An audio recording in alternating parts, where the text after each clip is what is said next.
Okay. Okay, kumusta mga kasolo? So, fishing tayo today. So, ito yung karga ng aking fishing. Ayan, ating mini EV. So, ito yung ating sombrero, siyempre.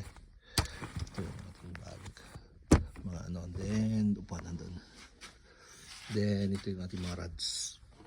Ito ko, yan. Yan, dyan tayo tayong rods. Then, hopefully mahuli tayo, doon natin ilalagay. So, bababa tayo ngayon from sinsarado ang Cannon Road. Dadaan tayo sa Marcos Highway ang daan natin today. So, medyo mas mahaba-haba. And current battery is at 76%. Okay.